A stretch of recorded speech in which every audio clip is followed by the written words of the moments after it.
in the All Wetlands right, I'm Commission. going to mute. Got it. All right. Thank you, Amy. Good evening. My name is George O'Neill. I'm chair for the Thompson Inland Wetlands Commission. I'm calling the January 9th, 2024 meeting of the Inland Wetlands Commission to order at 7 p.m. We're operating using Zoom, so we are operating under the following procedures. The session is being recorded for both audio and visual content, and then under the control of a Zoom host. This evening, it's Amy. To ensure sound quality, the default rule for this meeting is that everyone will remain on mute. Commissioners and staff will generally remain on mute except when speaking or voting, and will generally be keeping video of themselves on throughout the meeting. I'll keep my video on. I won't announce myself, but I've already done that. Applicants and members of the public should feel free to leave their video on or off. However, they will be asked to turn on their video when speaking. If video is not available to you, you will not be precluded from speaking at the appropriate time and may listen to the meeting. During this meeting, everyone is asked to state their name each and every time they speak. Please use the raise your hand feature to let me and the host of this meeting know that you've raised your hand to speak. Sometimes we miss folks, depending on how many are in attendance. So be patient with us. And if for some reason we try to move on without recognizing you, you might speak up. It's a good time to do that. Members of the public may only speak during the portion of the agenda established for citizens' comments on agenda items. One thing I would add here is that, again, it's citizens' comments. It's not a Q&A. So please understand that we won't be responding directly to your questions, with a rare exception. And again, by the chair, we'll make an exception if needed. But it's more of a comment section, and perhaps later in the meeting we'll address it. There are two opportunities for citizens to comment, one in the beginning and one toward the end. So you'll have an opportunity to follow up. For individuals representing applicants, permittees, violators listed in the agenda and their representatives, if you're speaking at this meeting and have a document to submit to the commission which was not distributed in advance of the meeting with the rest of the materials, please indicate that you wish to submit the document. You will need to hold it up to the camera so that the commission and all members of the public may view it. In addition, you'll be required to email an electronic copy to the Inland Wetlands office at wetlands@thompsonct.org. And Dan Mallow will include it as part of the permanent record. If a member of the public tries to communicate outside the citizens' comments on agenda items portion of the meeting, or any person creates an audio or video disruption, they may be manually ejected by the Zoom host from the meeting upon my request. So those are the guidelines. I'm sure you've all heard them before, but I would think it's good to bring them up again. Now it's time to call the roll. Commissioners, just say acknowledge when I call your name. Commissioner Obert? I'm present. Commissioner Chapin? Here. Commissioner Morano? Present. Commissioner O'Neill? Present. Commissioner Dustin? I understand he's absent, right? Okay, just in case he tuned in. All right, I am going to switch over my desktop to the agenda so that everyone can see it and follow along with the outline of the meeting. So give me one moment, please. All right. Can you see that, Commissioner Obert? Or can everyone see that? Mm-hmm. All right.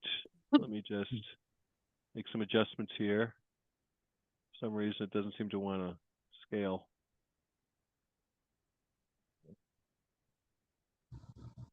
Oh, there it is. One of the challenges of having 6 monitors is if you figure out which monitor is working. All right. Moving on. So there are no alternates to appoint. Are there any changes, additions, corrections to the minutes of the last meeting of December 12th? I'll post them briefly here in case you missed them. It's a fairly concise meeting. All right. Hearing none, the minutes will stand as posted. Are there any citizens' comments on agenda items?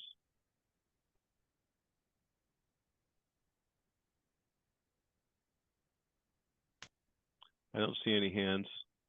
Does anyone else see any? All right. Hearing none, we're moving on to old applications. There are none. New applications. Agenda item E. We have submission SUB 24001, John and Cheryl Lewinsky, 90 Thompson Road, map 87, block 38, lot 16. 3 lot subdivision containing wetlands, stamped received on 1/3/24. Dan, could you give us an update on this and where it stands, process? I spoke with Norm Tebow today, who presented the application and plans. He anticipates us picking a date to walk the site, and that we receive this at this application and schedule a site walk. This is an item that we would just be receiving this evening and scheduling for the February meeting. Okay, so you're suggesting a site walk, or that's an option?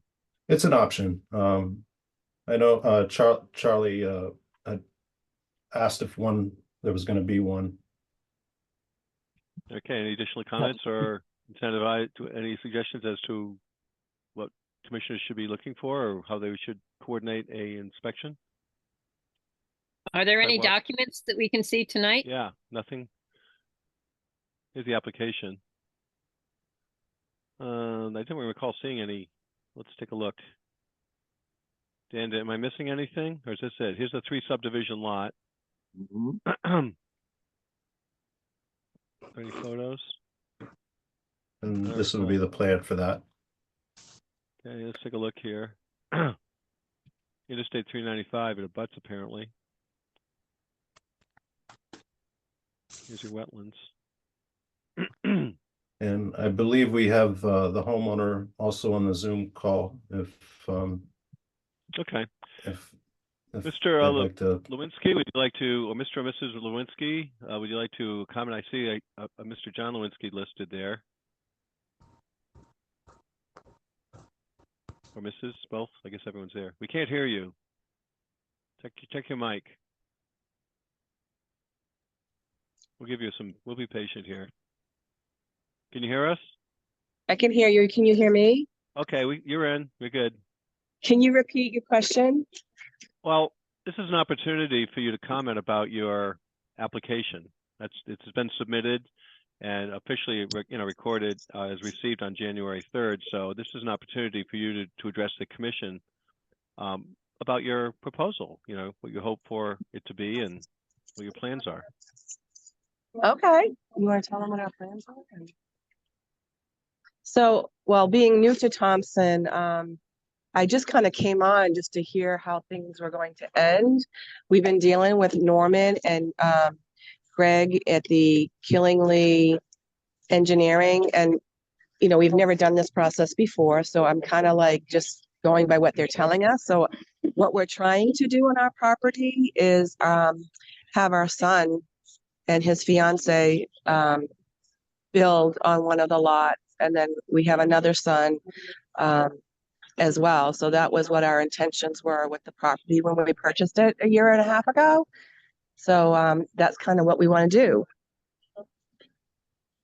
That sounds like a great plan. Dan, any other comments or observations? I see Commissioner Obert has a question. Commissioner Obert, the chair recognizes you.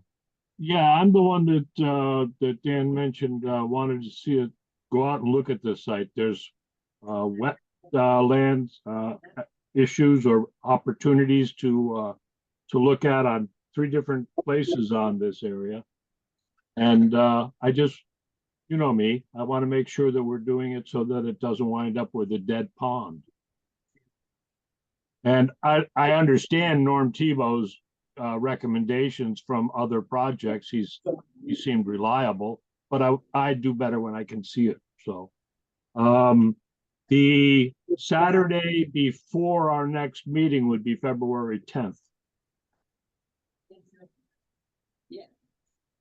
Yeah, I mean, if that's what is good with us. I mean, like I said, we don't really know what protocol is for any of this stuff. So we're just going by what we're being told. So if that's what you need to do, then that's fine with us. That's normal because we received it, and then there's a timeline where if we have questions on any project within the town, when the word wetlands pops up, we have to go make sure that we don't have to go make sure that it's handled properly, but we have a responsibility to the town to make sure that it's handled properly. And I do that best when I go look at it. the opportunities are within the state regulations and our bylaws, and it says we got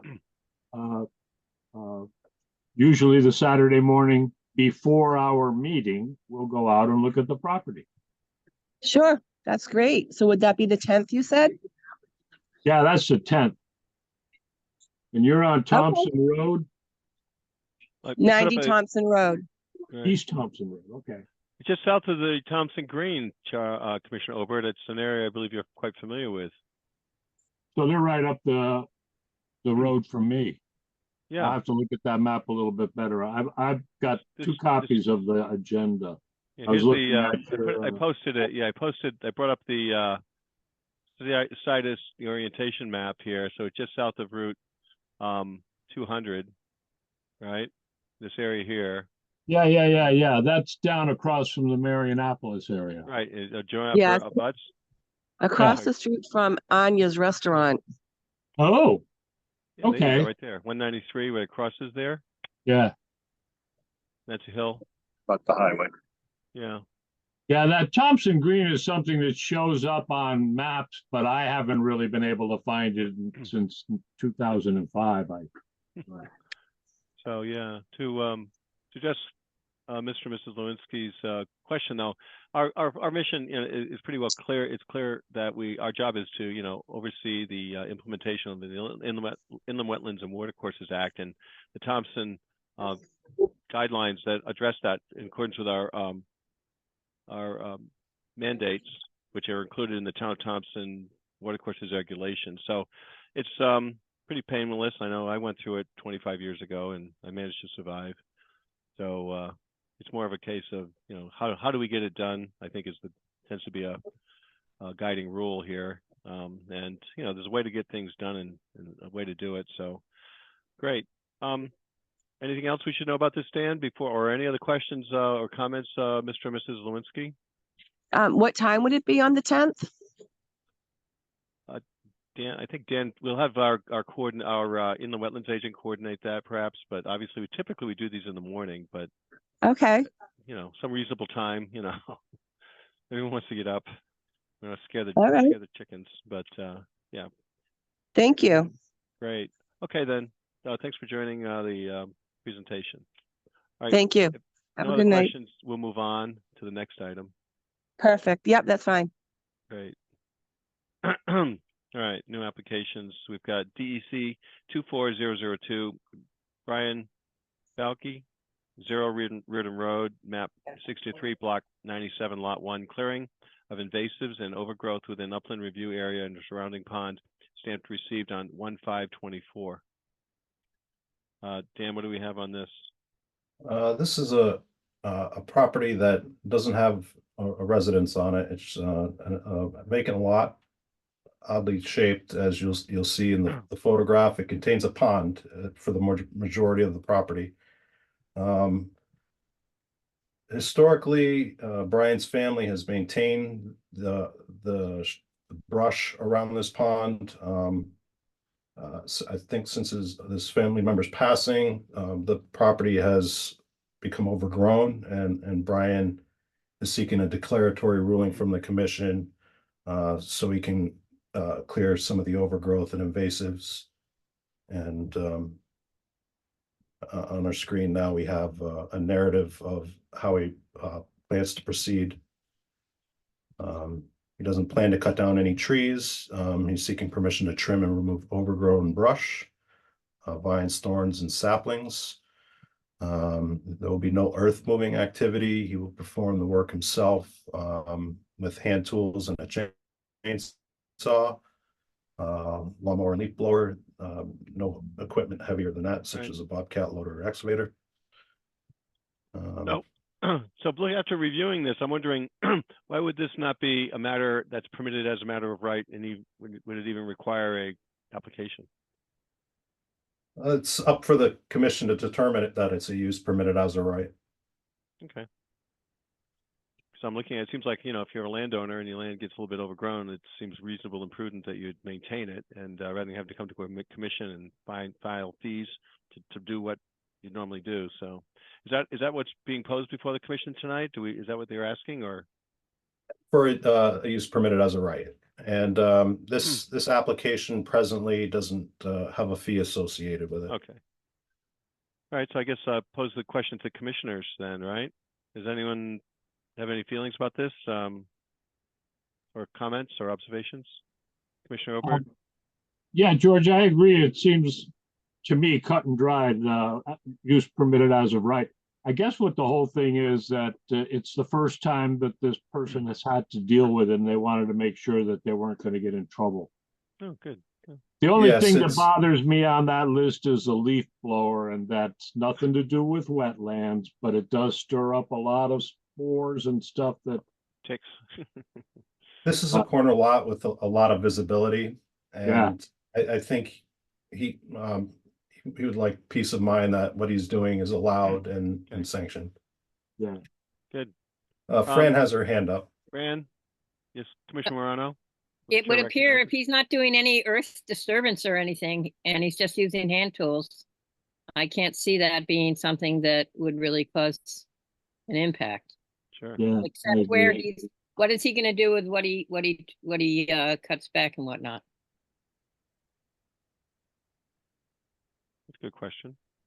Is a If it's Falcon- only brush, it shouldn't be a problem, but he doesn't, we don't want him to be leaving that in, right The in the road. wetlands, so. Yeah, right. It Um, shouldn't go in the pond, but 100 is there a way it can be stacked someplace and Yeah. appropriately As disposed far of? away from the wetlands as possible, it will rot. Correct. in time.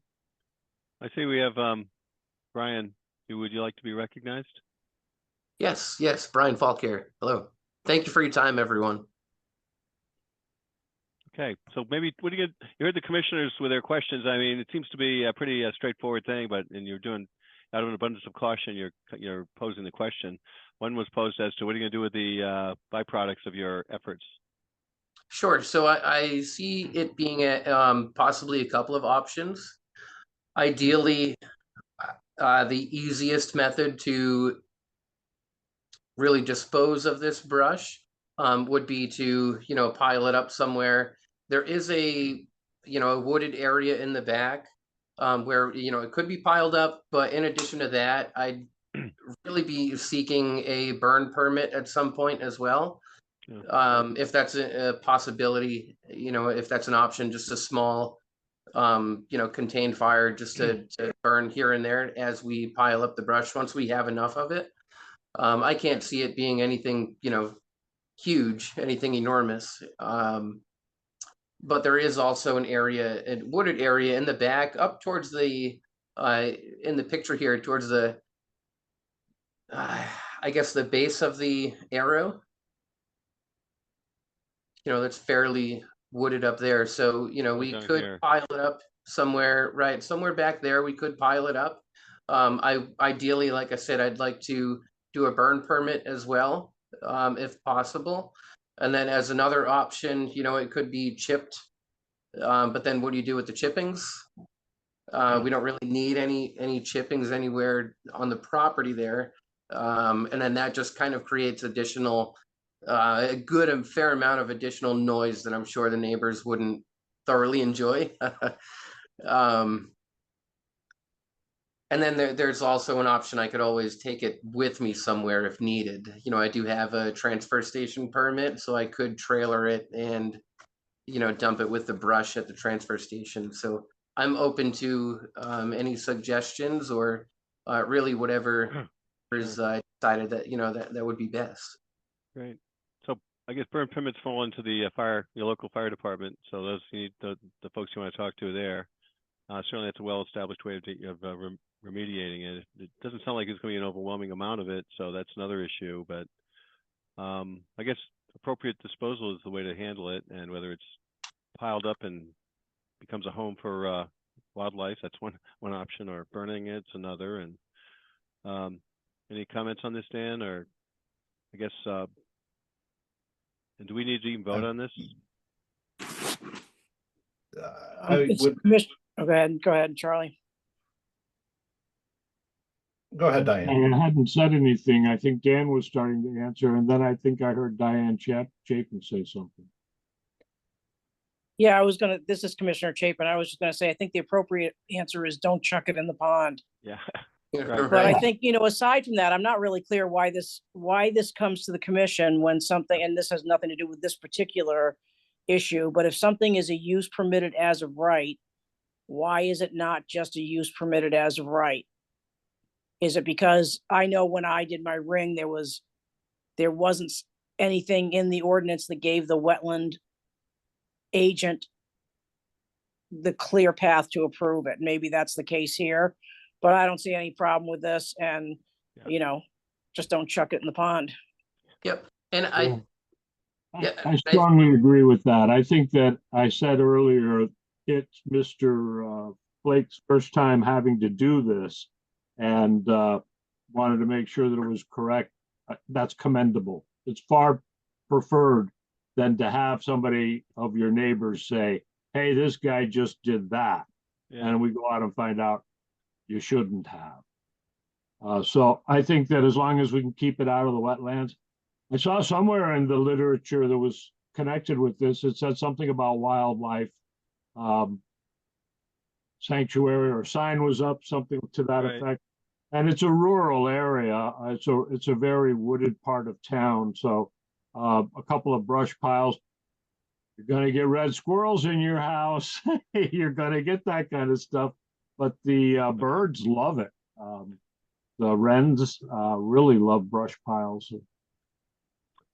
So, okay, so it sounds like we have a consensus, to use permitted as of right, and I guess to use good common sense, don't throw it in the pond, and if you're going to burn, I guess that's someone else's jurisdiction, so consult with those. I guess, chipping and all these other options are out there as well. So unless there's more to discuss, I think we can move on. thank you very much, everyone. Great. Okay, let's move on to the next item. Let me move to it. Too many photos here. Okay, where was I here? All right. With that, applications received after agenda was published. WAA 24003, Morningstar Farm Pet Restore, LLC, 317 County Home Road, map 109, block 34, lot 16. Tear down and rebuild a barn within upland review area. Application pending as of 1/5/24. So Dan, do you want to give us your assessment of this? We received the application from Morningstar Farms for wetland agent approval. They had an old barn, a pre-existing non-conforming structure near the roadway, with a very small pond, smaller than the barn. I think about 25 to 30 feet away. This structure was falling down, and they were working with the building department to either demo it or rebuild. And they had initiated this project at the start of COVID, I believe, and it wasn't an opportune time for them with what was going on at the time, and they reinitiated this project. They weren't informed by building or zoning at prior stages to working with the town that this was in an upland review area. When they sought their building permit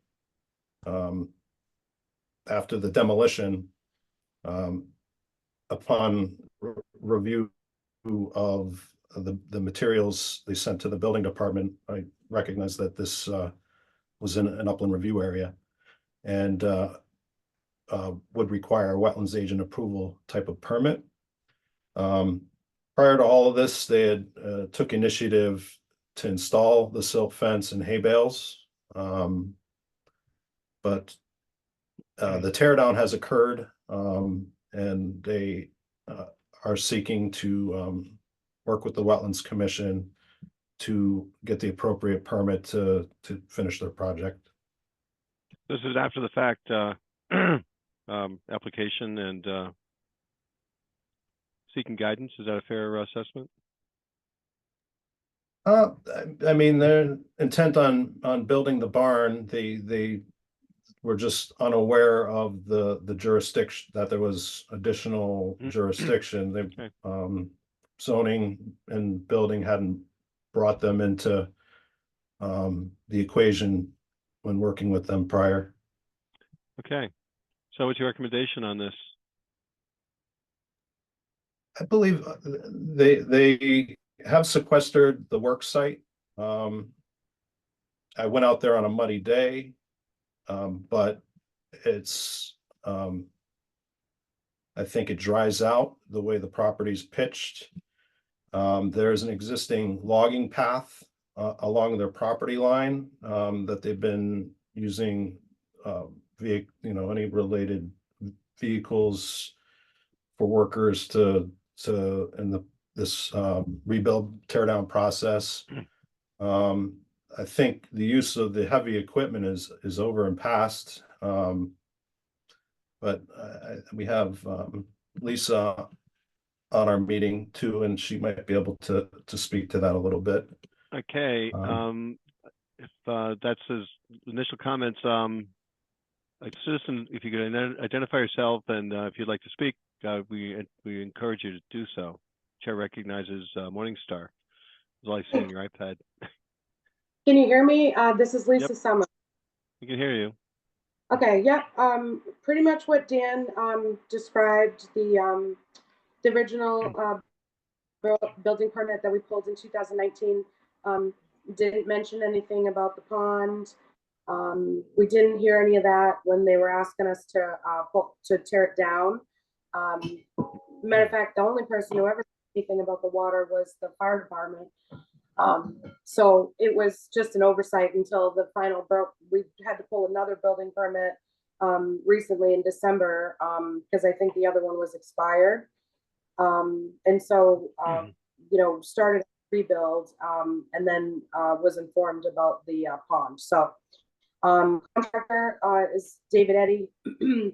He had already installed the fence and the bales. I'm assuming to Dan's satisfaction, maybe another 5 bales or something over, but it is pretty well insulated from the pond, but it is within like 30 feet. Okay. Commissioners, any questions for Lisa of Morningstar?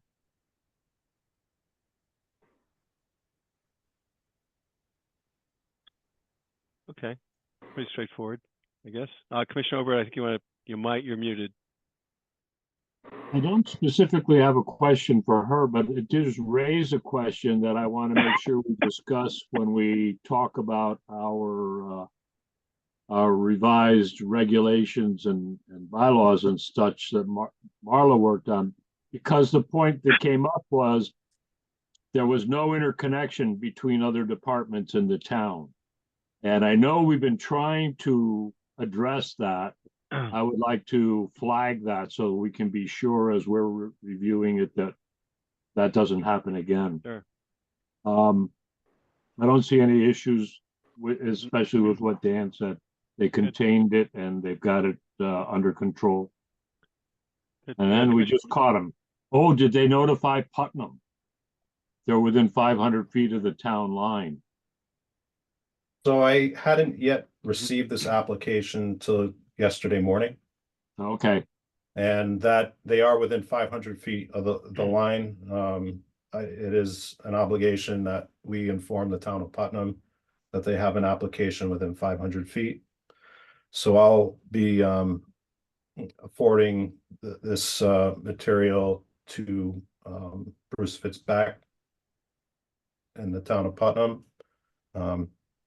It's a cursory thing when any project is within 500 feet that we have to inform the neighboring town. yeah, I'm coordinating. Thank you. Okay. Thank you. I keep intending to drive up your driveway and see what kind of dogs you have, but I've been down that road. Okay. English Spaniels, that's what we raise. So I'm just curious. It says Morningstar Farm Pet Restore. Is that like a dog grooming or pet? Yeah, boarding, grooming, doggy daycare, dog training. Oh, okay. something to keep in mind. And certainly a building that's falling apart, it's a life safety hazard for the town. So it certainly improved the property, no doubt. Commissioner Chapin Morano, any questions? None here. Nope, none. Okay, so I think we're set to anything further action required by the commission. Dan, it sounds like you're in your ballpark here for approval. Yes, review? this is a wetlands agent approval application. Okay, I'll be able to pour over the fine print of her narrative and reach out to Dave Eddy if there is anything. I did visit the site. I mentioned to Dave when we were in the field, possibly another 10 feet of silt fence in one location. But I didn't get the close enough look at it at the time to say do this. It might be satisfactory as it's installed already. okay. Well, as you pointed out, you just received it, so you know, there's something to review. But you know, it seems like things are under control here. So we'll, I guess, if there's nothing else for us as a commission, we'll move on to the next item. Thank you, Lisa at Morningstar. Thank you. Okay, let me find the next item. Building permits. And I take to heart Commissioner Obert's comments about, you know, communications, that the threshold level would be at the application stage, that those should have been identified, but, you know, maybe it wasn't readily evident. There are no extensions. And we have violations of pending enforcement actions. So we have VIOL 21036 permit IWA 20022 Mark Bear 1227 Thompson Road, block map 116, block 24, lot 10. Grades not as authorized and modified plan approved by the commission on 2/9/21. Where do we stand on this, Dan? So I can I'll give you the short of them right now. I was gonna talk about these in my agent report. We can. No one's gonna like what I have to say, but I don't have much updates regarding enforcement. The stuff in the office has always intervened. So Mark Bear, I have no updates, but the plan was as prescribed at the last meeting to reach out to Mark to find out his progress on the property and then potentially confirm with Diane, the agent who is listed for this property, and keep them apprised of the situation that this property will not receive a CO until this violation has been remedied. Okay, so do you say Diane, is that not our commissioner as the agent? I was told, being a realtor, that she might know Okay, how to find out. Yeah. Okay, all right, thank you. All right, so no updates. You'll talk about it in more detail at the during your agent's report. All right. Yeah. Okay, so without any. Well, I mean, that's the gist of it for that particular case. Okay. Mr. Suduka, that property has a lot to unpack. There's working with the town of Dudley to address a shared situation with the dam. And that also means work with DEP regarding the dam. There's issues with Route 12 and DOT. There's the overreach of clearing and deviation from the site plan with the Sudukas. And there's the neighbors that are concerned about all these factors. There's a lot to research there for me. I did work in the office. This was I joined the commission on a site walk when I first started here as a recording secretary. But that doesn't mean I know all the ins and outs of the history since that approval. I am new to dam safety matters. I have had little experience in my career working with DOT. And the part-time consultant in Dudley, that the situation has changed a couple times with their staffing. I want to make sure I know what the issues are and can effectively communicate them, so we just don't do a ping pong of meaningless. Okay. Great. So Just for the record, let me state that this is violation 23013, Wojciech Suduka, 1574 Riverside Drive, map 55, block 65, lot 14, grading work exceeding scope of work authorized by permit IWA 21028, issued on 5/2/23. Just so we have it for those people that don't see it and that may not be aware of the particulars. Okay. But thank you for the, it sounds like you're still assessing the data information and agencies involved, and we'll report back when you have a full assessment, right, and a plan. Yeah, I can't approach it confidently without understanding it. Okay. And it. it just takes focus to be able to put the research into this Right. one. And Right. there has been, I wouldn't say fires every day in the office to put out, but there's just work that walks in the door and cancels out all the things I planned on doing. I know. Well, that's a challenge. Commissioner Obert has a question. Sure. It occurs to me that with the situation in Dudley being less than predictable or workable, we should probably consider reaching out to the Massachusetts state level, dam safety or whatever. They're more dependable, more likely to be the same people for a longer period of time. Of course, Marlon knew people at Deep, but that's not DOT. There's been a lot of turnover at the Hartford area in the last year and a half or 2 years. Okay. And it seemed to me, I can't speak to how much he might have overreached on the trimming or if he moved earth where he shouldn't have. Believed that he had addressed the one issue early on, and where the dam is and where the water's coming in from Massachusetts. I don't think that's really exactly his problem to solve all of it. So, and I know we're limited with resources, but I might be able to do some research for you, Dan. Maybe I can get the contact name in Massachusetts or. No, I do also think that at the Massachusetts state level should be brought into this, at least copied on the correspondence pertaining to the dam issue. Somebody in Massachusetts state government will know who it is in Dudley who has ultimate responsibility. And if they have a part-time person, the department head somewhere has ultimate responsibility. There's got to be a line there.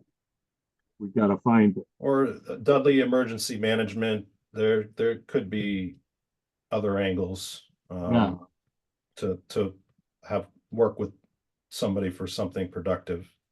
And I know what it's like to have the urgent come in and make us forget the important. Yeah. Right. It's always a challenge. Okay, so it sounds like you're working at identify, quantify, implement the plan. I think is what we have to do here. So let's do that and move on. And hey, shut the door. Say thinking process or something. We'll leave a message or make appointments. All right. So you're working on that one. The next one is any other questions for Dan on this from any other commissioners? All right. Hearing none.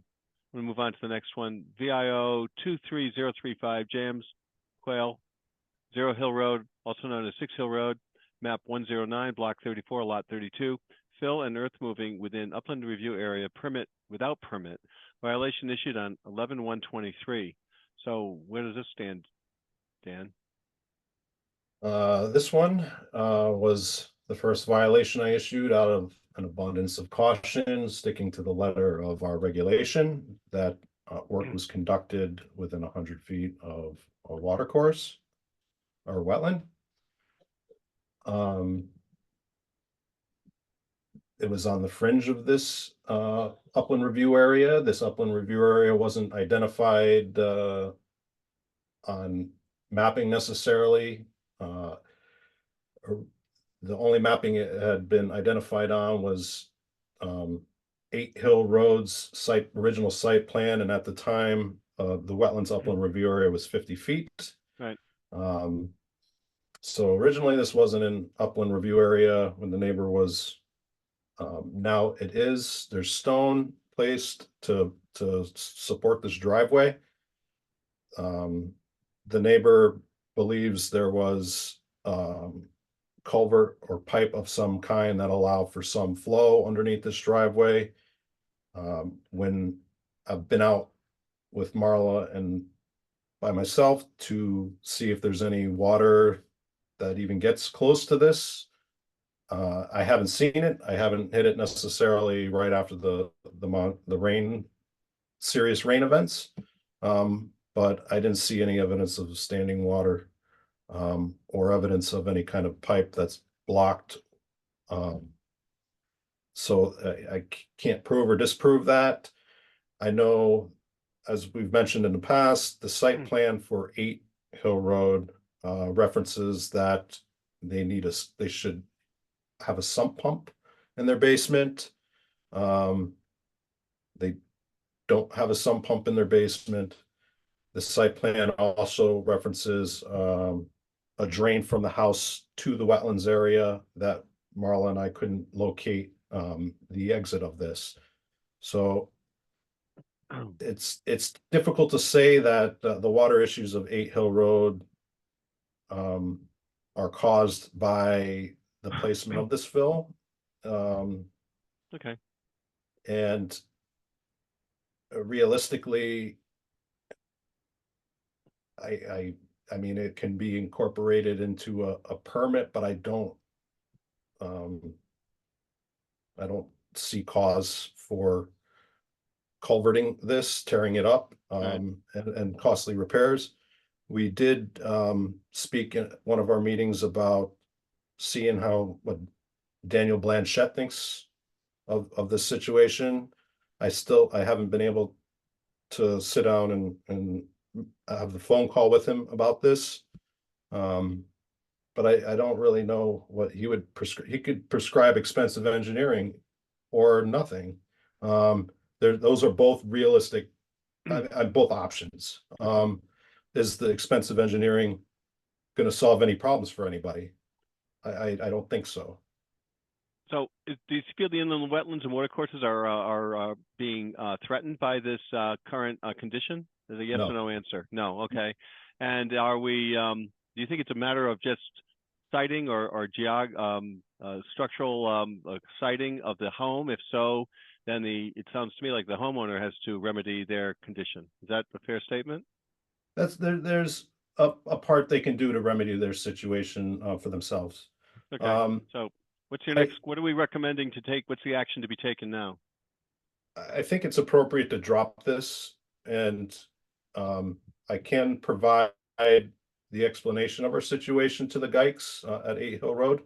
Right. They would rather see a different outcome, I'm sure, but I don't see punitive measures against quail solving their issues.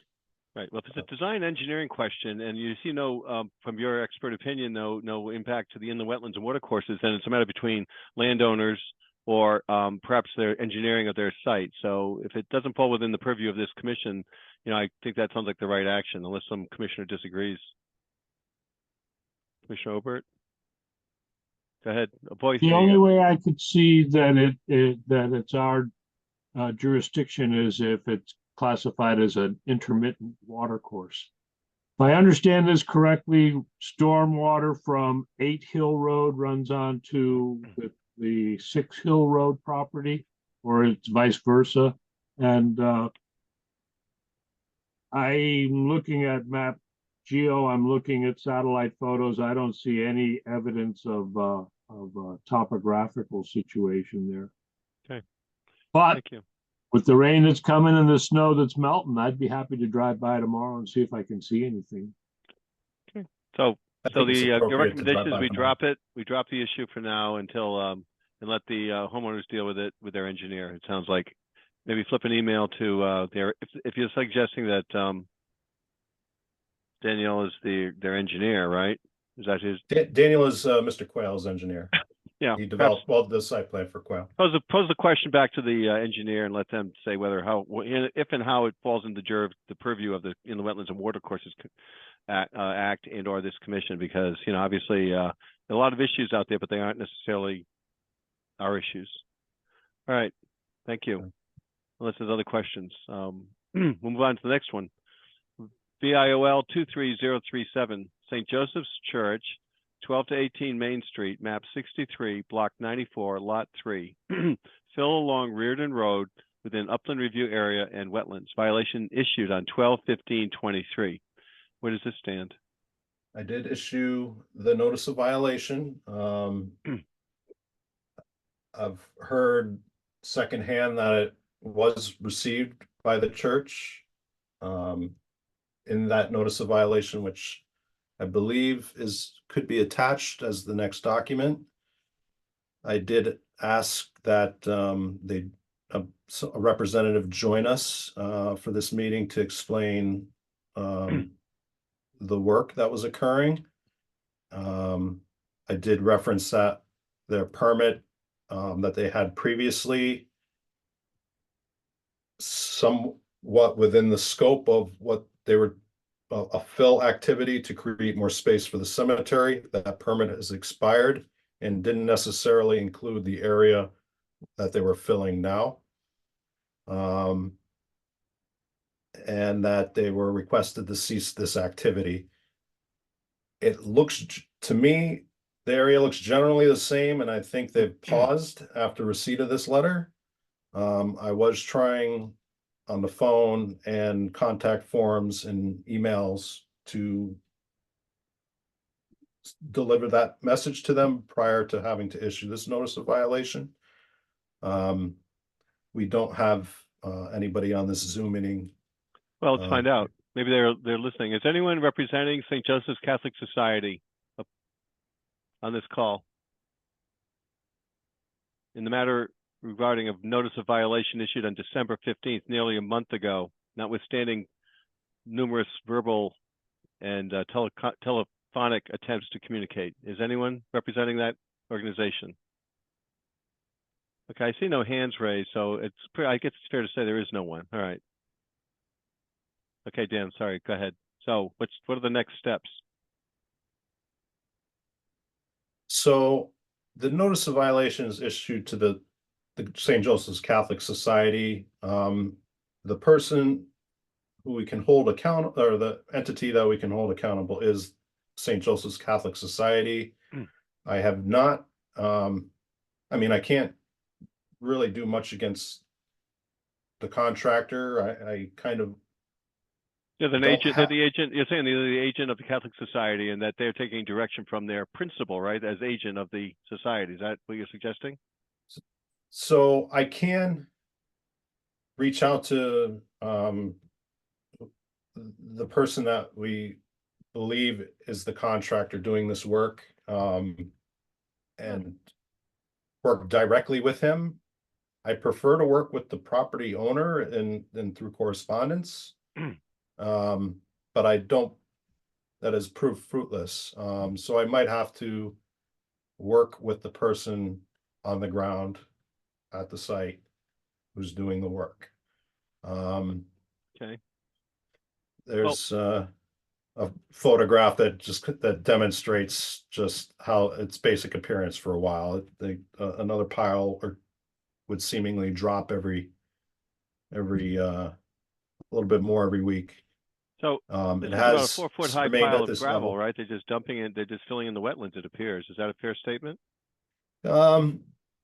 This could be wetlands. It could be upland review area. Well, both There's outside the floodplain. permits, right? There's a brook that runs parallel with that white fence in the background.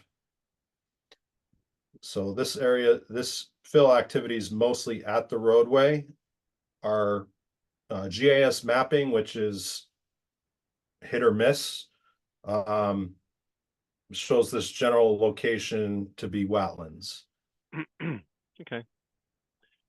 All right. So what action can we take? Can you outline give me 3 choices? Can we just hire a contractor, remove the material, send them the bill.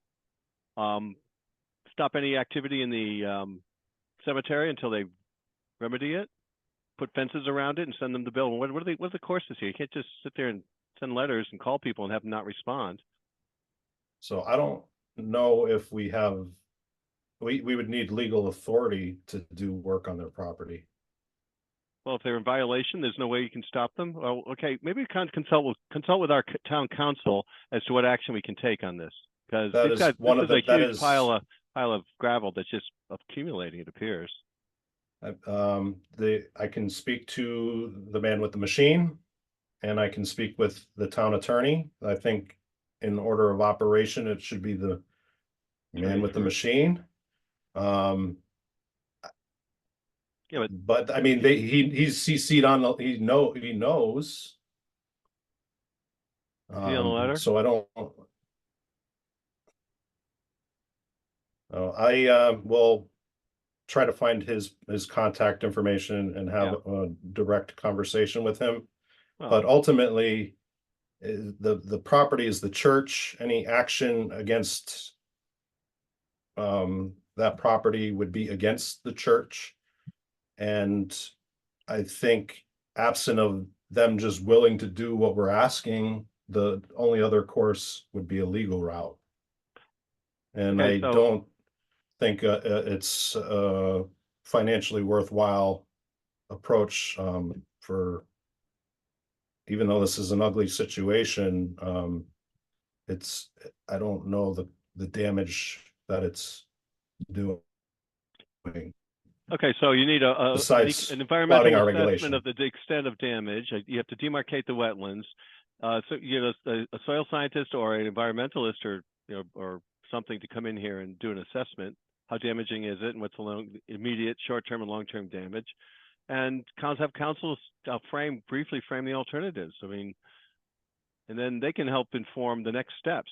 But talking to the Sure. operator, it's just the other ones that it's going to be he said, she said, and you'll be pointing fingers at the other guys until for another month. But commissioners, any other work with thoughts the on this? town attorney to provide this case history and have his recommendations for the commission for the next meeting.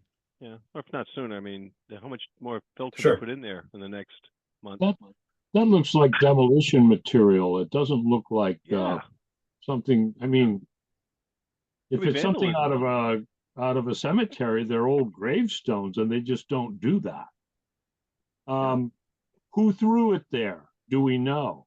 Was it a new contractor? Is he doing other jobs and said, "Oh, here's a big empty spot nobody's looking at"?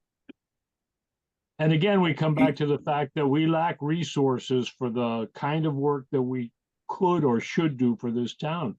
We just don't have the resources. Yeah. Amy doesn't have the resources, the Board of Selectmen. The contractor is on the permit record since the 80s for expanding the cemetery. It's the same guy since the beginning of all the cemetery expansion. It was permitted for a number of years, but those permits have long since lapsed. But it is the same gentleman who's been doing the work all this time. Yeah. So it seems to me, commissioners, that it would make sense to have the town attorney provide some specific guidance as to next steps for this commission. If we're impotent to stop this, then that's one item. If it is third parties, just dumping on the church's property, that could be another. We don't know the actual cause, but if I'm not mistaken, it was suggested that somebody did take ownership of this and that they acknowledged that they've been putting their material there. So it's not like it's a random act. But let's get a legal course of action. Clearly, there's no response to our written request, and your attempts to solve this prior are going unacknowledged. But maybe I'm too far out there. Any other commissioners have any thoughts as to next steps? I know Commissioner Obert, it sounds like sort of in the same page I am. I find myself thinking about all these large groups, these prosperous groups who go out and they create messes and then say, "Oops, I'm bankrupt." That's a mess that was created and left in the town. It's not on the main street, but it's part of the whole concept. Right down the road from there, they're creating great big piles of stone dust. Maybe we could get a couple truckloads, throw it there and let them spread it out so that it levels it. I don't Okay. know. I don't know Right. how close to the French River that is either. Yeah, good I know point. that there's a sewer line out in that area. And I know that there's a sewer right of way. And I know that they called that the swamp when I was on the pollution control board. But I never really went down through there and explored it. Okay. I see our ex officio member, Amy St. Ange's hands raised, so the chair recognizes Amy St. Ange. First Selectman? Thank you, Mr. Chair. I just wanted to point out, I mean, just my observation of this situation. The letter went out on December 15th. I'm assuming it was mailed on December 15th. Give it a couple days. There was the holiday. We're not even a month. I don't think we should be panicking that the church isn't going to respond. And I'm assuming it probably has to go to the diocese. But in the meantime, maybe we can, you know, Dan or myself, I can reach out to the minister of the church and try to get some type of an answer from somebody local. It's just my thought and just my observation. Sure. And I thought it was important to share that it hasn't even been 30 days. And I don't think it's time to go into panic mode or, you know, enforcement mode. I think I believe we'll get an answer, but that's just my personal opinion. So I wanted to share that. Thank you. Okay, maybe I misunderstood, Dan. I thought you had said you called them for a couple of months in a row prior to the letter. Was that, or did I misunderstand? I can't hear you. You're muted. A month. Okay, so you've been of- calling them for a of month or more? Messages and contact forms and emails. Okay. So, But I do concur that there are many layers of who answers the letter from, you know, of this sort within their hierarchy of Yeah. Sure. Well, clearly the permit's expired. You've communicated that verbally, I take it, and you've got a hold of the operator and you've talked to them and you've put it in writing. So that you've got a couple of months, 2 or 3 months in the works here. But, you know, if we could bring it to a conclusion before the next meeting, that'd be a good move. The piles seem to be getting higher. I just happen to observe them as I drive by. So let's make sure we know our alternatives and if they're going to do anything about it, or even prevent other people. Maybe, you know, anyone says, "Oh, this is a dump," and they just dump stuff there. So, and there's an anonymous citizen that came forward somewhere in that area that pointed it out. I take it, right? Yes, we received 2 anonymous complaints, I believe in September. Okay. The same handwriting, so I'm assuming the same person. So we're 5 months into this. Okay, it's not like, just to address First Selectman's comments, but I guess I didn't realize it was that long, but that's quite a while. All right. Anything else? So you're gonna, you know what you're gonna do with this, right? You're gonna check and consult with the First Selectman, I guess, and maybe the town attorney as to what we can do to stop this. I mean, they're just gonna dump. People keep dumping there. It's not improving the situation, and you know, what the remedies are. Put the burden on the violator for their remedy and whatever remediation. Okay. Let's see, what else do we have? Okay. Other business, draft regulation amendment.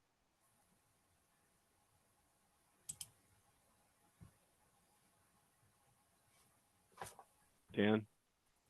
Or is that Marla? That's Marla's spot. Okay, the chair recognizes Marla Butts. If you'd like to comment on your preliminary discussion of draft regulation amendment. Yes, this is Marla Butt speaking.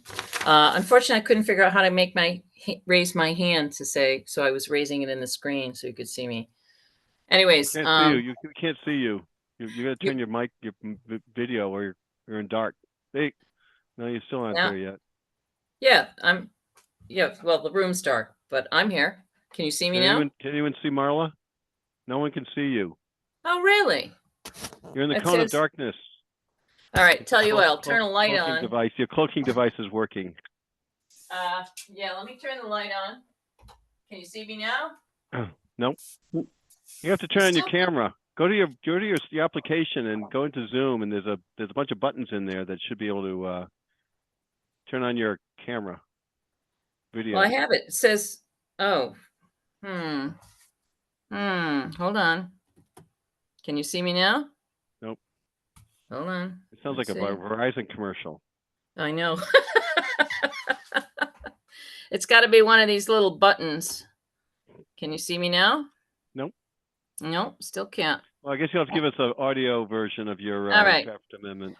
So I have distributed to each one of the commission members a Gantt chart for the project of amending the inland wetlands regulations and adopting a new map. Right. Hold on a second. All You right. suggested 4 meetings or 4, 3 Okay. or 4. So in the email that I sent to you, the Gantt chart had identified a total of 8 wetlands meetings to handle the amendment and adoption process. The first one was tonight's meeting to discuss the schedule and adjust the schedule based upon your comments. Then which I'm recommending 2 special meetings in person, not in Zoom, to discuss the proposed amendments that I've already provided you all hard copies on. And then on the 13th, and hopefully those special meetings would be within the 2 weeks before the February 13th meeting, which is a regular meeting, to finalize the draft amendments. And then a special meeting for public input, for a public informational hearing, not a hearing, a public informational meeting that will allow the public to have comments on the draft regulations before they actually go to public hearing. Tira Pengisic did this for the subdivision regs. She didn't get a whole lot of input from it, but she said it was helpful. And then at the March 12th meeting, review and finalize the language for the public hearing based upon comments from the public. Also, the regulations of DEP says that these draft regs have to be submitted to DEP along with the legal notice at least 35 days in advance of the public hearing. So the Gantt chart that I sent to you, if you have, when you look at it on your computer, I was going to try to screen share, but I don't think I can screen share if you can't see my, my screen. Can you try screen sharing and I'll see if it'll come up? George? Well, I happen to have downloaded the Gantt chart, so I Oh, know you've I can got do it there? So maybe that's the way to go. What do you think? Yeah, that's probably the way to go. Let me get the Gantt chart out in Excel, and then just tell me. Just give me a second to load it here. It should be popping up in the middle of the screen. Can you see the screen? Can you see us on your monitor? Yeah, but you're gonna. There you go. Don't we Okay. all have a hard copy of it, Marla? Yes, you do. Yeah. So now we could talk from the screen, and you could look at your hard copy because I'm the old school. I like to look at things in hard copy. Oops. So, George, you lost it. Yeah, I didn't. There you go. All right, so Okay. the Gantt chart for, Gantt was used to develop the Mercury space program, right? Wasn't that the deal? Yeah, so here was my idea. What I wanted to have you do tonight was to see if you wanted to agree to dates for 2 special meetings in person, not in Zoom, to only talk about the draft changes that I've sent to you, that you have. All of you should have hard copies now, as well as electronic versions, both in red line and in black line. Right. And I was suggesting that sometime in the week of January 19th, actually the week of January 12th, well, 13th, if we could set up a day to have a special meeting.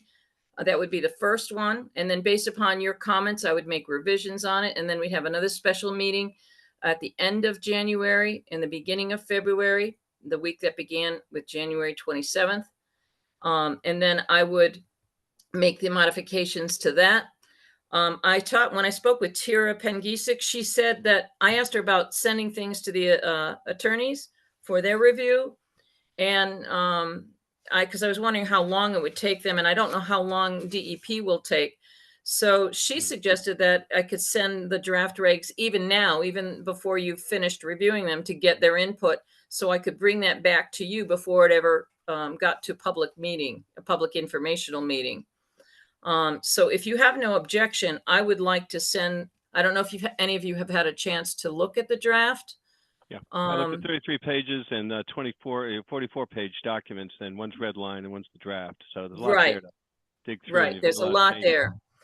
So what I was wondering, if you are willing to meet sometime in the week beginning on the 13th, which is next week, if there's a day that we could agree to a meeting. I'm available every evening. I have things scheduled in the mornings. I'm available, or even in the afternoons.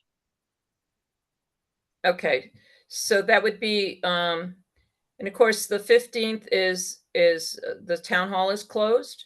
Yeah. There's the 16th, the 17th, the 18th. Those would be probably in the evening. Those would be the best. I don't like doing things in the evening on a Friday. I mean, that's supposed to be a fun time. Well, can everybody do the 16th? That's what's on this calendar. Yeah. I can do the 16th. I don't know if everybody else can or not. And yeah, I can do the 16th. Okay, so do February 16th. I mean, January 16th. I can't do the 16th. I'll be traveling on the 16th. It depends on what time of day the meeting. Yeah. You're probably not going to get everybody on all these meetings. You've got about 24 meetings here. If I look at these dates, I've got 8. I've got 8. Well, no, they're not. Each one's not a meeting. It's a range that I need to set a meeting in that range. Right. So you're not going to get everybody on 8. We've only got 4 people, so you're going to end up with 2 or 3 at best, I think. 4 of those meetings are regularly scheduled meetings. Commissioner Obert? If 2 or 3 of us can join with Marla and discuss the red line, black line versions, and anybody who cannot attend that can email us. Right.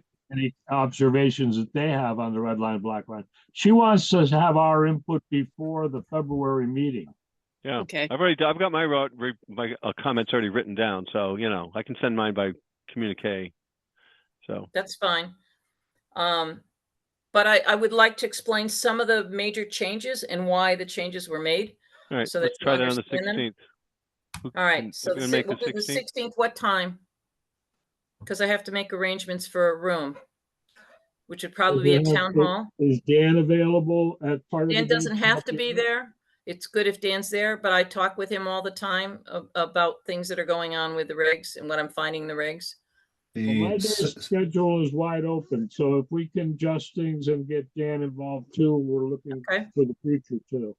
The Conservation Commission is scheduled to meet on the 16th at 7 p.m. They are leaning towards canceling their meeting because Zoom is unavailable to them. I think there's a budget session going on, and that Zoom will be used then. So Conservation prefers to have a hybrid element to their meeting, and seeing as it's January and they have no business, they may be canceling. The second floor conference room should be available at 7 p.m.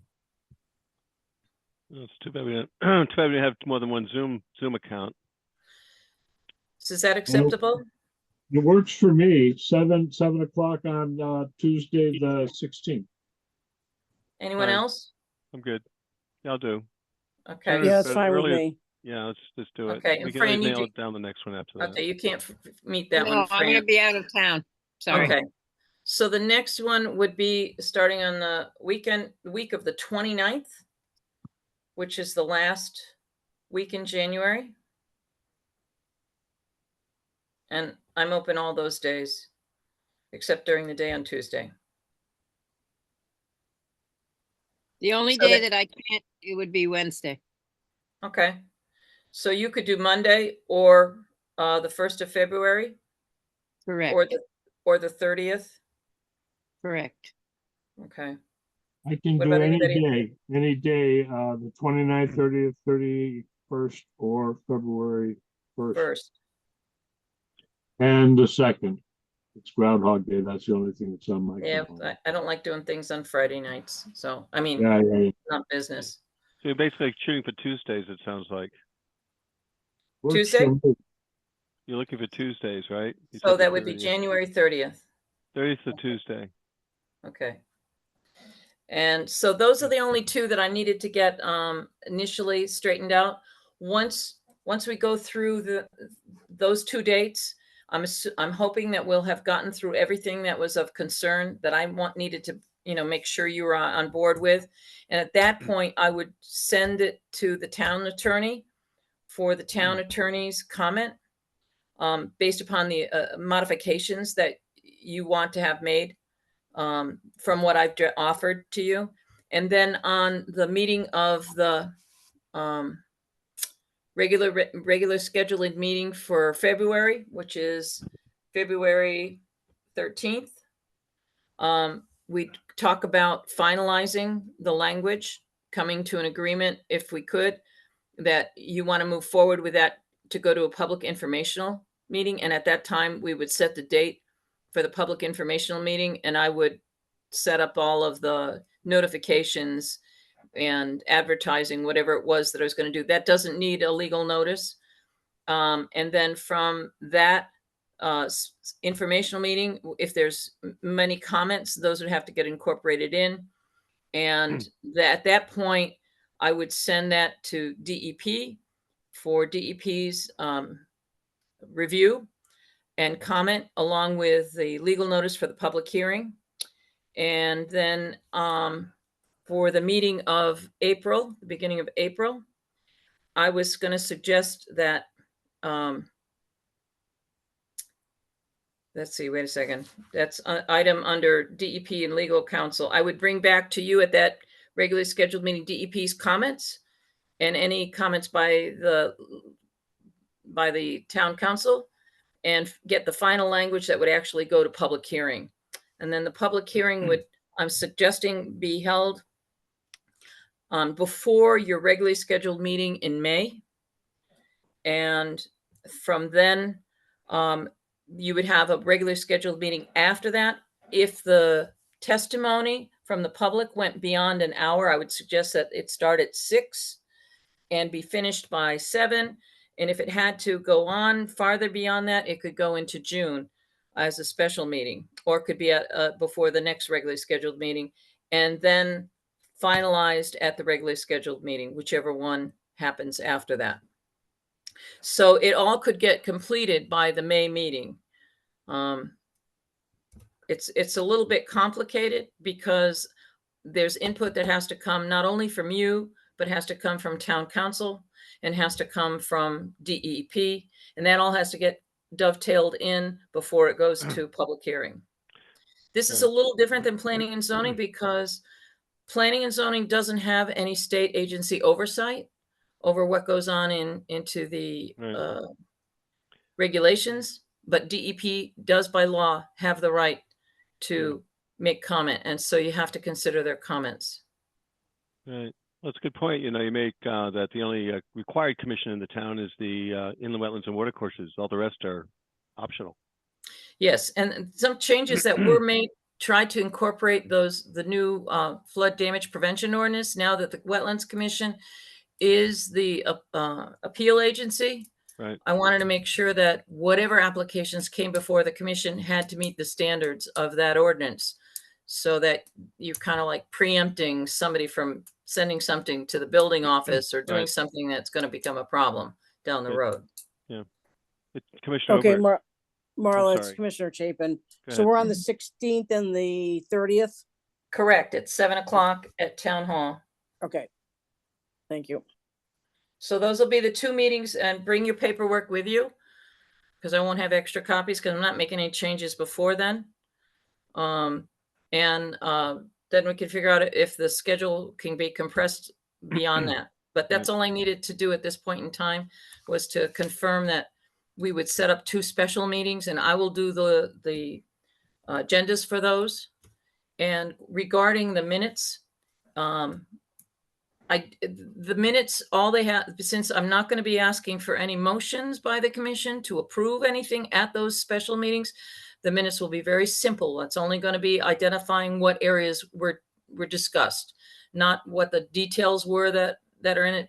So either I or Dan, if Dan attends, could do those minutes. So I don't see a need to have Gloria attend those meetings. However, Gloria should be attending the public hearing for the adoption, because there's going to have to be more detailed minutes there.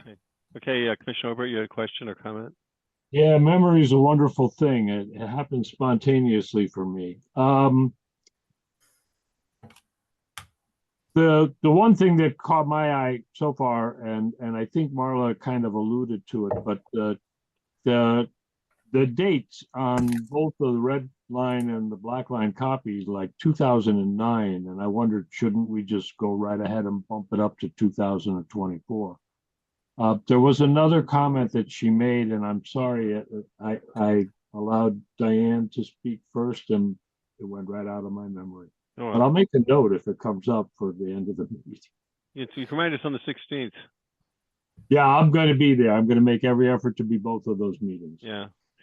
So a lot of the after reviewing all like 70 or 80 pages, it's heavily focused on Scrivener's errors and updating reference incorporate by reference the state statutes. I don't see, there are certainly improvements, but no, I don't see anyone having their constitutional rights removed, or it's more of a. I remember. Oh, it had good. to do with that other application where there was some confusion because there wasn't requirements to communicate back and forth. Right. I believe that Marla addressed this. Yeah. Although we can't change the other commissions or committees or offices in the town. I guess that would have to come from the top down from the board. We could perhaps find a way to do that. Maybe some fining system for those that fail to adhere to their job duties. A civil penalty for failure to adhere to their obligations, but perhaps that's beyond the scope of our purview. Maybe that's belongs to the first selectman, but dereliction of duty and being negligent should have consequences. So that's a discussion for another day. But you're right; it does detail all the rights permitted.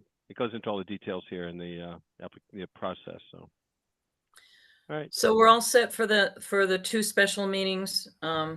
January 16th at 7 o'clock, January 30th at 7 o'clock at Town Hall, and I will make arrangements and send you an email.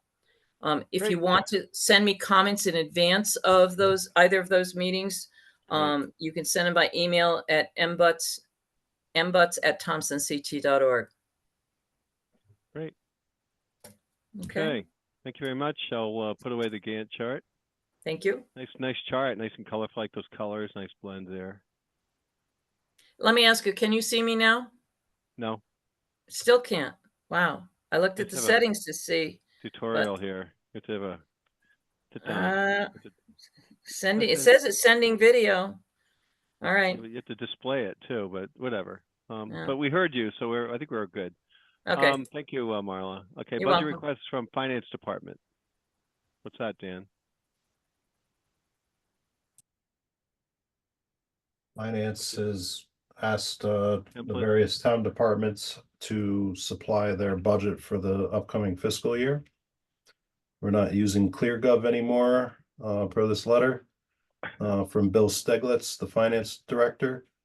I had posed questions to Bill and Amy about the particular numbers for the salary lines, since we're kind of cobbling together a salary for the combined position from different sources, how to approach the salary lines for both conservation and inland wetlands commissions. So that information is still being worked out. And once I have that information, I will share the budget, which I am satisfied with the amount that's in our budget to meet the needs for supplies, training, our memberships. We are still good at our current level for public notices. So I think our current numbers as they stand could be repeated. We could work in the 2.25 for all salaries, including Gloria's. But my salary line information on how to break that down hourly rate for the two positions, because my work is funded by two different commission salaries. So as soon as I have those numbers, I will forward them to the commission in between our meetings to confirm that the numbers that we're going to submit are satisfactory. If there's if there's money that we never seem to touch, we can, I think that's fair game to trim where we can. But the commission has kind of had a longer view of the spending from year to year on those lines and could see hypotheticals that I don't see. So if any cuts are proposed, I'd prefer the commission to suggest that cut if appropriate, and we can submit from there. Okay. Anything else, commissioners? Commissioner Obert? Yeah, I want to make sure that we set this up so that we can maximize our contribution to the salary. 2.25 increase. Ooh. Yeah, at least. But was there a question about professional services? I guess that's how we're paying Marla for this extra work. And so we want to make sure that I didn't hear you say anything about that. I want to make sure that that's reallocated. So 2.25 doesn't seem like enough. I don't think that's out of the professional services line. Looking at our current budget monthly, there's only 300 in that line, and it's been untapped for this fiscal year. And on page 70 is our monthly budget right now for reference.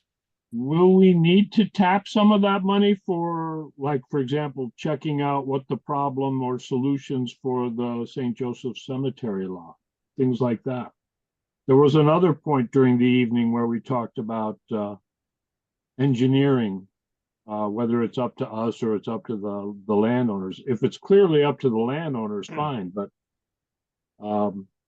this might be one of those things where we need somebody who can give us a professional opinion. In past years, if a certain object line ran low, we transferred funds between different categories. And I can't remember whether Marla had to take it before the finance board to do that or how that functioned. But when I worked at the university, and we were always assessing our balances in the budget, and we would switch between object codes if one ran low. And we are always cutting the amount that we're asking the town for. Historically, we have cut, and it's just gotten to the point where there's nothing between us and the bone. We gotta, we're right at all the meat's gone, all the fat's gone anyway. Well, we were efficient, but the Congressional Budget Office, CBO, expects inflation to decrease to 2.1% in 2024. However, the Federal Reserve also lowered the inflation projections for 2024 to 2.4, down from 3.2. So, on the downslope. So maybe you can do more with the same amount. It's just to keep you where you're at. So that number that you've got in there seems to be, consistent with the greater minds than the federal government. But whether that's the same for Thompson, that's another issue. But it is what it is, right? Let's take a look at it and decide what we're going to do. The hours, you know, we're focusing on inland wetlands. The conservation group, they have to, whatever commission, whoever those folks are, they're going to have to deal with their part of the pie too. We want all of Dan, as much as we can get of him. And that's how it works. That's the invisible hand, you know. And then ultimately it comes down from on high as to how much you ultimately get. But all right, thank you for that update. So we're gonna be looking at you'll let us have the information. We've got the information from Dan Seglitz. You know, provide the outline, and you know, we'll just go through the frame. If we can't do the work, you can't do the work. I mean, that's you know, sometimes it takes a failure to emphasize shortfalls. But until that time happens, we can just move forward. And I saw your data. It's all in the package for anyone that wants to read it. And so are there any other important points that we need to cover? What's all this? Is this your report? No, while you're scrolling through that, that is correspondence. I think it kind of wound up on the wrong Yeah. page. I'm looking at it, Glenn. I don't think this fits, but you know, you tell me, is there anything else you want to cover? Budget request, do you have a report in here somewhere? Or I got like 40, 30 pages that don't seem to fit here. Yeah, it's the North There Gardnerdale it is. Pond report that was requested from DEP from I've got my Lockamelli. outline here. Your outline's longer than mine. So budget request, citizens comments is the next item. Okay, so we're done with budget request. Citizens comments. Any citizens left? I can only see 3 or 4 of us here. All right, hearing none, we'll move on. No Mylars. Commissioners' comments. Wait a minute. It's Commissioner Chapin. I think you kind of skipped over the budget report, but in any event, we have Oh, I'm 26,000. We have 26,186.17, and we have expended 20.1% of our budget. Yeah, Is what you're right. we I'm used. trying to find that slide. It was up there. I saw it, citizens comments and then budget. Yeah. And then wetlands agent report. There's where we are. I'm sorry. You know, it's too many. That's all right. slides I here. mean, I hey, get distracted. adjourned. Okay, so we got citizens comments, reports, wetlands agent report. I didn't want to miss that opportunity. So the short of it is I'm very overwhelmed. I'm going to read just an excerpt. We've covered some of this ground. I've taken over 20 researchable inquiries on every little bit of possible questions I can face. I've received new applications, visited ongoing jobs and prospective job sites, and investigated a number of concerns and petty complaints. The month of December had holiday closures. I was ill. I've had family in the hospital. I've had car troubles. Those were some of the obstacles I faced this past month. So this isn't really a positive report, but I want to make sure that everybody knows where I'm at, because it's kind of hard to see what I do and understand the full scope of what I'm trying to manage, the things I need to know, and how to prioritize that successfully. There's a phrase called task saturation, and I'm there. I'm very much there. And some of these things, it's just the lumps you got to take to acquaint with the position. Some of these have been generated by new subdivision or zoning regulations, such as inquiries for 3-lot subdivisions on shared drives. I believe we're going to see many of those, because I've had a good share of those inquiries be about 3-lot subdivisions on shared drives. There hasn't really been a slowdown, and we're taking on extra projects too. I have spent very little time on the Conservation Commission responsibilities since the positions were consolidated. I'm kind of limping along there while I'm limping along with the Wetlands Commission, though the Wetlands Commission is kind of getting the bulk of the hours. It's hard to, I've been trying to itemize the number of hours per task per commission, but it's hard to keep that itemization up, report on it, and juggle all the stuff at the same time. My goal in 2024 is a strict accounting of the hours and how they're breaking out, because I've got to bring home the bacon for the Conservation Commission too. So I've administered 8 commissions in my 8 years of experience across 3 different towns. In the wetlands, I've done 7 years as in a wetlands agent, and this is the most challenging one I've taken on. There's just a lot going on in this town. There's an active volunteer organization, and there's a public that is really paying attention to things. We've got a lot of incentives for the developers to come here, and that generates a workload that is atypical of a town of this population. I'm doing the best I can, and I'll keep trying to do the best I can, but it's affecting my health and my mental health. So I asked Human Resources to meet to discuss some of the challenges of this combined position. I'll be recommending that the hours are not nearly enough, because there's a expectation of service from the commission, for the commission and the public.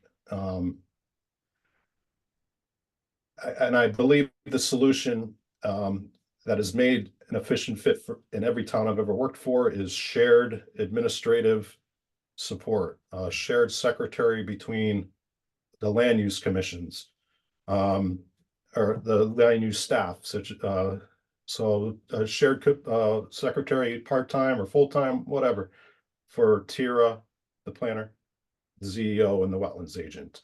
That frontline person intercepts the phone calls, intercepts the customers, triages, and feeds you work when it's a good time for you to come up for air from the task you're focusing on. There's a lot of technical things to know with this work, and at the same time, I'm bogged down in administrative minutia such as POs, printers, IT tickets. I give directions at least 10 times a day to past people who walk into the building on the second floor. I'm the first person they see. This is an issue of the space we have to work with to some degree, but the space is inefficient. And I end my spiel here is that there's no coordination between the land use staff. Charlie mentioned this earlier, and this is just a challenge when we're not in the same office. I don't think it's necessarily intentional or even accidental. I think there's more zoning work and more wetlands work that you could have 2 zoning officers and 2 wetlands agents and still have work for somebody else to do if you could bring somebody else on board. We need more efficiency in our operation, because right now it's very difficult, and the inefficiency is what's bogging down the workflow. But that aside, I did issue 1 wetlands agent permit to 193 Linehouse Road, the Lorkowitz family, for a 16 by 24 shed in Upland Review area. That was received in it was a very simple review. They were just making sure that they had their paperwork in order, because they have a neighbor who is kind of aggressive on everything they do on their property. But there was a question of whether or not they were inches away from the Upland Review area, and they just did this out of an abundance of caution. We haven't had any building permits to review. I did intercept the application that we did have for the Morningstar Farm. I have not signed off on the building permit yet, and that was pending the commission's review of whether that is good or not. And now I can endorse the building permit for Morningstar Farm. Donna's been out of the office. She went on vacation, so the tasks weren't really being pushed through Permit Link to me in her absence. But she's back in the office, and I'll be coordinating with her tomorrow to see what she has for me to review. We have some encumbrance on our noticing line, still for Kuhar, Quail, and the Camellia home subdivisions and homes. And we have also encumbered another $45 additionally for the Lorkowitz application that I just referenced. And I did go out to Kevin Calabro's property to get just a lay of the land and take some pictures to keep for our records. And I informed Mr. Gray by email that I saw since the last time I was there, the berm has been bolstered. The water flows in a defined channel along the Calabro's property line, and it's not overtopping the driveway and affecting the Arpins. That this berm sequesters the paddock area from runoff of the hillside. So hillside runoff doesn't run through this paddock and get into that spring-fed channel that runs down the driveway. So this berm appears to be doing its work. Mr. Calabro established a small degree of lawn. He was in the process of working towards that, I guess, before the freeze. The establishment of grass in these areas is going to help.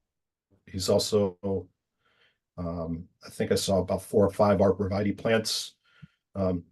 So as the berm gets grass and seeded, and the lawn gets grassed, and these arborvitae take hold, that the relative static in terms of what's how the condition has changed otherwise with this channel. I don't think we have any power or real reason to make Mr. Calabro stop this flow or pipe this water.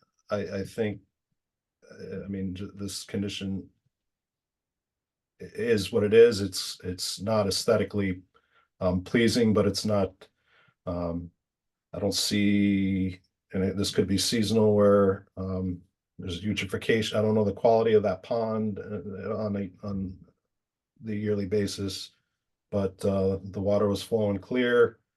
I didn't see any real departure from the last time I had seen the site earlier in the year after the initial construction of the berm and the work that was guided by Norm Tebow. So his driveway is in fine condition, and the water flows to the roadway in this defined channel. So you're saying it's to recap on with the Gray property, you're saying that in Calabro's issue, the proposed trench or drain that was engineered and just agreed was implemented, and based on your assessment, it meets or exceeds the requirements. Is that a fair statement? Yes. Okay. Got it. But welcome, Charlie's. Yeah, the proof on that is if the Grays are satisfied. They were up there first, and when Mr. Calabro built, then the water started going, and that's when the problem was brought to us. It sounds to me like that engineer, the landscape engineer designed, he attended our meeting with them and he knew Yeah. what we were looking to accomplish. I'm delighted that he's isolated the paddock. And, if the Grays are happy, we shouldn't have I any more. mentioned to Mr. Gray that it is a closed violation, and I didn't see any reason to reopen it, but I welcome his questions and would like for So do I. amicable relations between everybody with this. Yeah. I like the idea of a shared secretary. We could have that secretary send out a letter on town Yeah. letterhead. Feels like a leadership question or a management issue. I mean, the administration, the town hall, is there like is it Marie or is that called to Amy? Things have grown. Yeah. George, what Dan talked about a few minutes ago, all of these extra zoning requirements and inspections from wetlands and all this stuff is because we got behind it and pushed. He said, quote, this town is becoming attractive to developers. It's becoming attractive for development. That's unfortunate. Which was our goal. And so now he's stuck. He's like somebody who stepped off the riverbank and the current is going to try to carry him away before he can get into his canoe. Be interesting to see if you can quantify the number of applications over the last 5 years by year and show the trend. I think that'd give objective, measurable, and verifiable support to the argument that and break it out, number of requests, apps or inquiries or agent reviews and all that sort of stuff. If you could break it out, that would help because, every single permit's if it has wetlands on it, has to fall into the category. But I think I'd use that as an argument. I'm always into quantify it. Show me the numbers. Because, the challenge you always run into is that work expands the time allowed. All right. So you got to be careful with that one. So, and then there's a new role. So it's something you have to embrace and get the arms around. But if the measurable numbers of activity have increased, then that's a strong case to say we need 40 hours for in the wetlands period. Okay. If you don't want to support it, fine. It's on the record. It was refused. If permits aren't approved or they're approved delayed, then, you've got something to work with. But not, if you measure it, if you quantify it, then it's available for the current administration and any future administrations to point to. So I'd look at that. And again, that takes time to do it, but it should be readily available somewhere. I mean, we must have if we don't recap it, we should, because I have to show my results and my performance whenever I do things and bonuses and all the rest of it. And you can't measure it. It's not done. That's how I hate to say it, but that's the way the world works. Thanks, Dan. Anything else, Dan, or is that it? No, it is a goal of mine to quantify that information. I was able to compile that information in Woodstock and to see my peaks and valleys in a year with permit activity. I think we have more permit record here available to compile than Woodstock did, and I should be able to come up with those numbers. Great. Pretty shortly to support. I think it'll help. They'll help with the budgeting. All right. Yeah. The more support we can give to justify the services that this town requires. All right. So is that the conclusion of your report? Yes. All right. Thank you. Moving on to any correspondence? We did receive CC'd. We were CC'd on correspondence between Michael Lacamelli's engineering firm, GZA, and DEP. The GZA submitted the requested report that DEP had been seeking. That is attached. It's a lot to pour through. It might even be 30 pages. With a lot of footnotes, it says, go to the thumb drive. Boy. Yeah, there's a lot of documentation in this thing. I've only just begun to wade through it, no pun intended. I don't see remediation for the dam.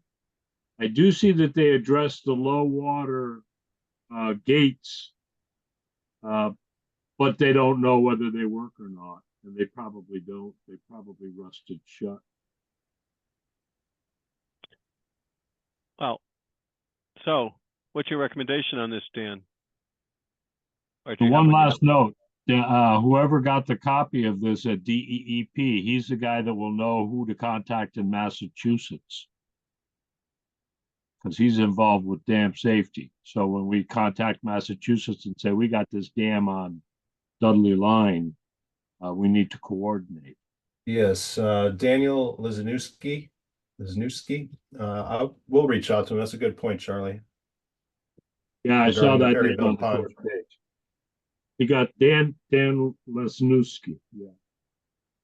He should be the guy that we need to contact next for that Dudley problem. All right. So does engineering report hydrologic and hydraulic modeling of the East Rim Railroad levee, North Grosvenor Pond? Is there any further action on that? So it looks like Mr. Lizanewski is proposing a pre-application meeting. I will reach out to him to see if I can participate with that. I'm assuming it's going to be on Zoom or Teams, as everything is now. But I'll reach out to him to see if I could sit in on that and ask any questions that come to mind. I think I'm right now in a position just to receive what they supply to us. I don't have experience to the degree which Marla had with dam safety. But I will pose any questions I have and share this with her because she's been following this issue for a while. Okay, well, there's nothing like learning, in 4-H where we said learn to do by doing. So you're in it. So embrace it. And if you don't have the expertise, get it. So yeah, you sound like you're on the right track. But given the lives of the people of the town of Thompson that live below that dam, that's something that we want to make sure it's being addressed. And all right, there's a lot of data there. Next on the agenda, I guess, are the. So I'd be interested in listening to that meeting as well.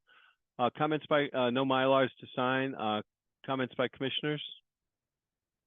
Commissioner.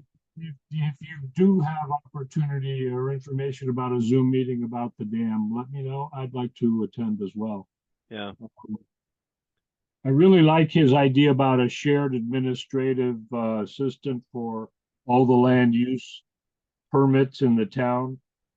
That's something that has to go to the Board of Selectmen. Whoever that person is would be working for the Board of Selectmen.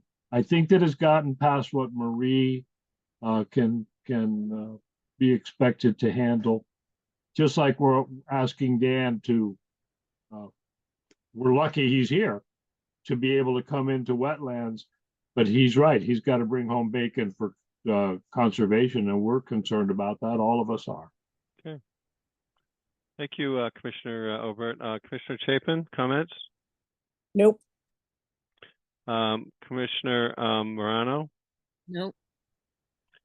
All right, so it's I have nothing else to add to the comments I've made along the way, other than keep up the good, hang in there. It's sometimes it's you learn to do things. I know that when I started out doing things, it seemed overwhelming, and I just said, okay, got to pull the trigger. You win some and you lose some. You can't win them all. So that's the challenge we did run into. But work on the identify, quantify, and come up with solutions. Do it promptly and concisely. That can make everything move along too. So with that, I'll entertain a motion for adjournment. Commissioner Obert, do I have a second? I second it. Okay, motion made and seconded to adjourn. All those in favor? Aye. Opposed? Aye. No opposition. So unanimous. The commission and this meeting's ended at 8:49 p.m. Thank you, Amy, for thanks, Dan. Thanks, everybody. Have a good one, everybody. Joining.